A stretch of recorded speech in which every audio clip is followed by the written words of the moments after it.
सो अज का टॉपिक है SCR।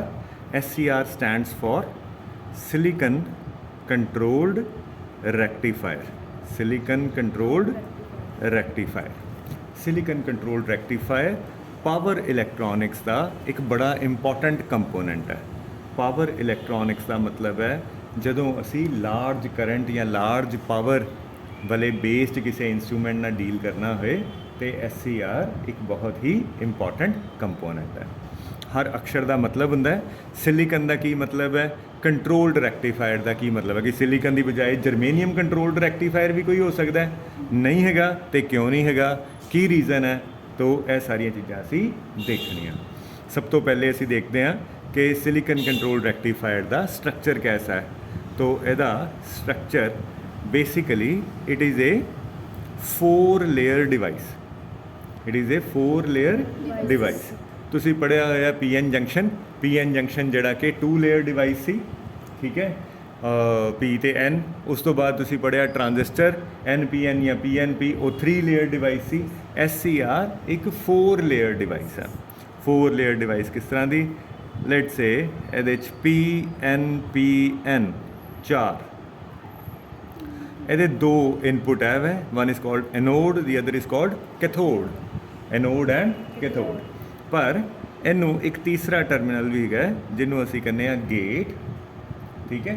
Gate तो बिना की होएगा तो गेट के नाल की होएगा, पहले असी यह स्टडी करांगे। सपोज करो मैं एनोड टू कैथोड एक वोल्टेज सप्लाई देती, मैं P नू पॉजिटिव N नू नैगेटिव दिता है, इस नू सप्लाई नू मैं VAK सप्लाई कह सकदा। तो VAK सप्लाई जिहड़ी मेरे कोल है, यह SCR दे अंदर जिहड़े जंक्शन बनते पे 3 जंक्शन है, 1 2 3, J1 J2 J3। यह VAK सप्लाई J1 नू फॉरवर्ड बायस करती भी है, P नू पॉजिटिव मिले, या कह लो कि P हायर पोटेंशियल ते है। यह J3 नू भी फॉरवर्ड बायस किया क्योंकि K नैगेटिव नू मिले, N नैगेटिव नू मिले, यानी कि यह भी फॉरवर्ड बायस है, N लोअर पोटेंशियल ते है। लेकिन J2 जिहड़ा है वो हायर पोटेंशियल ते है ना। तो जो N साइड हायर पोटेंशियल ते होए P नलों, तो असी कहने हैं कि जंक्शन रिवर्स बायस है।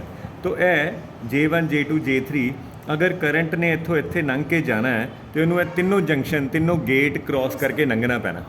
सपोज करो तुहाडे कोल एक नदी है तो नदी के पानी नू कंट्रोल करने लई तुसीं रस्ते 'च 3 गेट लगाए है, एक गेट, दूसरा गेट ते तीसरा गेट।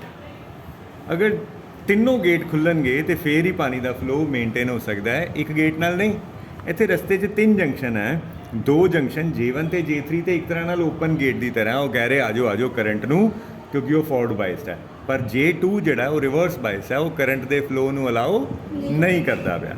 जे करंट के फ्लो नू अलाउ नहीं करता पाया तो सानू की करना चाहिए, ठीक है। अगर यह करंट के फ्लो नू अलाउ नहीं करता पाया किसी तरह नाल, अगर मैं गेट तो पॉजिटिव थोड़ा जिहा दे के थोड़ी जी वोल्टेज जंक्शन नू फॉरवर्ड बायस करने लई बड़ी थोड़ी जी वोल्टेज चाहिए है, सिलिकन वास्ते 0.7 के आसपास है ना।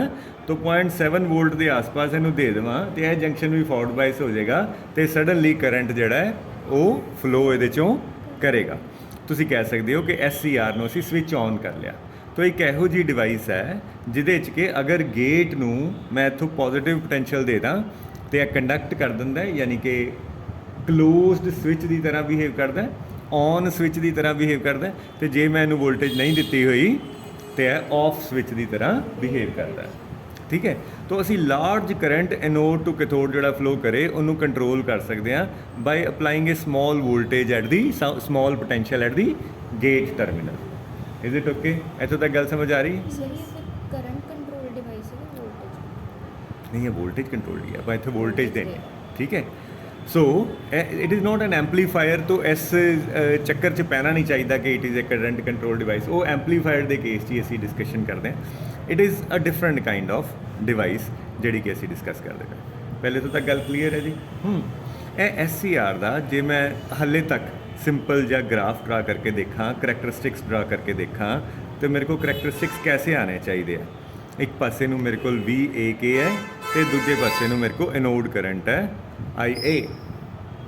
नाउ व्हाट विल हैपन, जब तक मैं गेट वोल्टेज नहीं दी हुई, 0 गेट पोटेंशियल है, तो मेरे कोल करंट आलमोस्ट 0 0 0 0 0 इस तरह ही ਚੱਲੀ ਚੱਲੇਗਾ। थोड़ा बहुत माइनॉरिटी करंट ਜਿਹੜਾ ਹੈ ਉਹੀ फ्लो कर सकता है। ठीक है, मेरे कोल गेट वोल्टेज मैं 0 लिती हुई है, लेकिन एक स्टेज सानू पता है किसी भी जंक्शन की ब्रेकडाउन वोल्टेज होंदी है।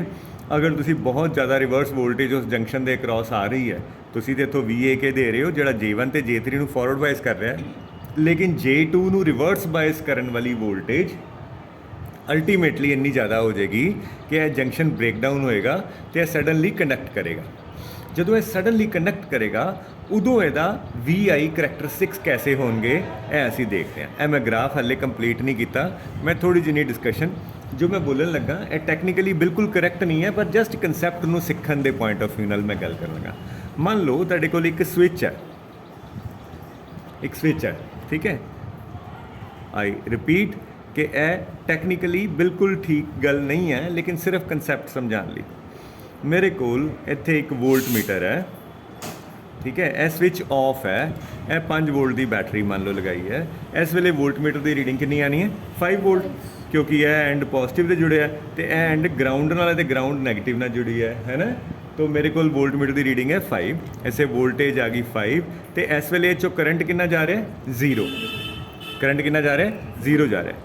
सडनली जे मैं इसनू स्विच ऑन करदा, एक रजिस्टेंस ला के होर वधिया तरीके से समझ सकते हैं, पर एवें मोटी मोटी गल समझने लिए मैं इस तरह बना लिया। हुण मैं स्विच ऑन करता, ये अक्रॉस वही वोल्ट मीटर लगा होया ना। वट विल हैपन, हुण वोल्ट मीटर रीड करेगा भी ये current across current into resistance कितनी है, क्योंकि स्विच ऑन हो गया, वो रजिस्टेंस आलमोस्ट 0 होएगी, तो ये अक्रॉस वोल्टेज इस वेले V = IR आलमोस्ट 0 हो जाएगा। आई देगा पर रजिस्टेंस ही 0 है तो आलमोस्ट वोल्टेज दी 0 होएगी, लेकिन इस वेले ये करंट जिहड़ा है वो फाइनाइट फ्लो करता होएगा। होर वधिया करना चाहते हो एक रजिस्टेंस ला दो तो थोड़ा टैक्नीकली भी करैक्ट हो जाएगा। ठीक है, तो बेसिकली जो स्विच ऑफ होए तो ਉਹਦੇ ਅਕਰੋਸ ਵੋਲਟ ਮੀਟਰ ਹੋਏ, ਉਹ ਸਵਿਚ ਨੂੰ ਔਨ ਕੀਤਾ ਜਾਏ ਤੇ ਵੋਲਟੇਜ ਸਡਨਲੀ ਫਾਲ ਕਰ ਜਾਂਦੀ ਹੈ। ਉਹਦੇ ਅਕਰੋਸ ਵੋਲਟ ਮੀਟਰ ਦੀ ਰੀਡਿੰਗ 5 ਵੋਲਟ ਤੋਂ 0 ਰਹਿ ਗਈ ਹੈ, तो ਵੋਲਟੇਜ ਫਾਲ ਕਰ ਜਾਂਦੀ ਹੈ ਪਰ ਕਰੰਟ ਦੀ ਵੈਲਿਊ ਰਾਈਜ਼ ਕਰਦੀ ਹੈ। ਤੁਸੀਂ ਛੋਟੀਆਂ ਕਲਾਸਾਂ 'ਚ ਓਮਸ ਲਾ ਪੜ੍ਹਿਆ, ਜਿਹਦੇ ਤੁਸੀਂ ਪੜ੍ਹਿਆ ਕਿ V = proportional to I, voltage ਵਧਾਈਏ ਕਰੰਟ ਵੱਧ ਜਾਂਦਾ, ਲੇਕਿਨ ਇਸ ਥਾਂ ਤੇ ਸਾਡੇ ਕੋਲ ਕੀ ਆ ਰਿਹਾ, ਵੋਲਟੇਜ ਘਟੀ ਹੈ ਪਰ ਕਰੰਟ ਵੱਧ ਗਿਆ। ਇਹੋ ਜਿਹੇ ਕਰੈਕਟਰਿਸਟਿਕਸ ਨੂੰ ਕਹਿੰਦੇ ਆ ਨੈਗੇਟਿਵ ਰੈਜ਼ਿਸਟੈਂਸ ਕਰੈਕਟਰਿਸਟਿਕਸ। ਜਦੋਂ ਵੋਲਟੇਜ ਦੇ ਵਧਣ, ਵੋਲਟੇਜ ਦੇ ਘਟਦੀ ਹੋਏ ਪਰ ਕਰੰਟ ਵੱਧ ਜੇ ਤੇ ਉਹੋ ਜਿਹੇ ਬਿਹੇਵੀਅਰ ਨੂੰ ਕੀ ਕਹਿੰਦੇ ਆ, ਨੈਗੇਟਿਵ ਰੈਜ਼ਿਸਟੈਂਸ ਕਰੈਕਟਰਿਸਟਿਕਸ। तो SCR भी बिल्कुल इसे तरह ही शो करेगा। की शो करेगा जी साडे कोल कि यह मेरे को वोल्ट मीटर पहले करंट फ्लो नहीं कर रहा सी, एक स्टेज आई जो यह जंक्शन ब्रेकडाउन हो गया। जो ये जंक्शन ब्रेकडाउन होया सडनली यह एक तरह का स्विच ऑन हो गया, यह स्विच ऑन हो गया। जो स्विच ऑन होया ये करंट बहुत तेज़ी नाल वधना है पर वोल्टेज ये क्रॉस फॉल कर जानी है।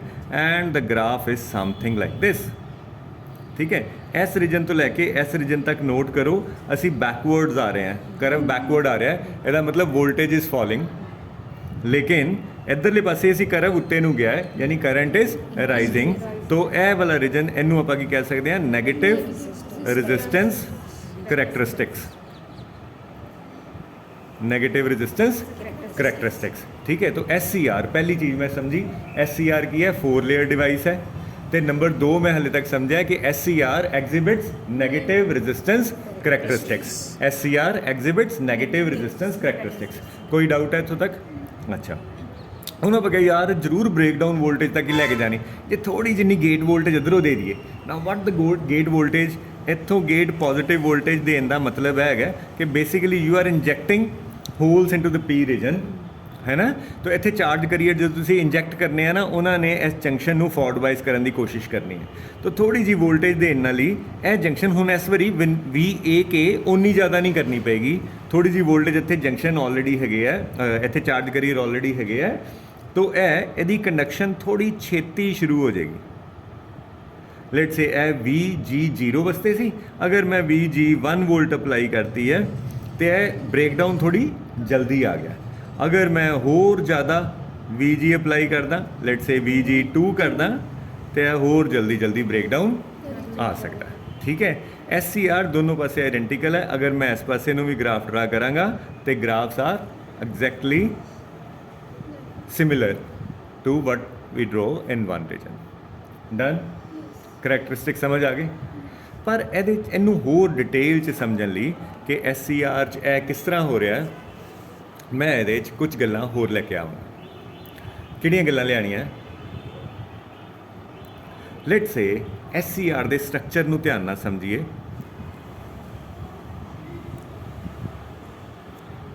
SCR ਦਾ ਸਟਰਕਚਰ ਅਸੀਂ ਸਟੱਡੀ ਕਰ ਸਕਦੇ ਹਾਂ ਜਿਸ ਤਰ੍ਹਾਂ ਕਿ ਦੋ ਟਰਾਂਜ਼ਿਸਟਰ ਜੋੜੇ ਹੋਏ ਆ ਆਪਸ 'ਚ। ਠੀਕ ਹੈ, ਧਿਆਨ ਨਾਲ ਦੇਖਣਾ। ਇਹ ਮੇਰੇ ਕੋਲ SCR ਦੀ ਬੋਡੀ ਹੈ, ਇਹਦੇ 'ਚ ਮੇਰੇ ਕੋਲ PN ਚਾਰ ਰੀਜਨ ਹੈ। ਤੁਸੀਂ ਇਮੇਜਿਨ ਕਰੋ ਕਿ ਇਹ ਇਸ ਤਰ੍ਹਾਂ ਦਾ ਹੈਗਾ।